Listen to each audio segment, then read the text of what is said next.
Hi friends, வெட்லாப்பம் எப்படி செய்கிறதுன்னு பார்க்கலாமா?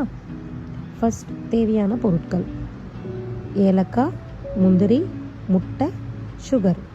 ஆஃப்டர் தட் இதை நம்ம பிளைண்ட் பண்ணணும். ஃபஸ்ட்டு ஏலக்காயும் முந்திரியும் போட்டு நல்லா கொஞ்சம் கொரப்பாக நல்லா பிளைண்ட் பண்ணிவிடுங்க.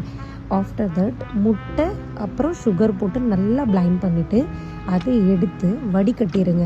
ஒரு இட்லி பாத்திரம் எடுத்து கேஸ் ஆன் பண்ணி வச்சுட்டு ஆஃப்டர் தட் இது வடிகட்டின இதுலேயே 400 ml மில்க் ஆட் பண்ணி நல்லா கலக்கிட்டு எடுத்து ஸ்ட்ரீம் பண்ணணும். இப்போது அதை எடுத்து ஒரு பாத்திரத்தில் போடும்போது நம்ம நெய்யை நல்லா தடவிட்டு, பட்டர் பேப்பர் இருந்தால் பட்டர் பேப்பர் யூஸ் பண்ணிக்கோங்க. நெய்யை நல்லா தடவிட்டு அதில் ஊற்றி ஒரு 25 minutes நல்லா ஸ்ட்ரீம் பண்ணி எடுத்திங்கன்னா சூப்பரான சுவையான வட்லாப்பம் ரெடி.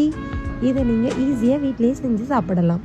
அண்ட் இது தவிர்த்து வேறு ஏதாச்சும் ரெசிபிகள் தேவை என்றால் கமெண்ட் செய்யுங்க. என்ன ரெசிபின்னு நான் நெக்ஸ்ட் அதை ட்ரை பண்ணுறேன். அண்ட் லைக் பண்ணுங்கள், ஷேர் பண்ணுங்கள். தேங்க்யூ.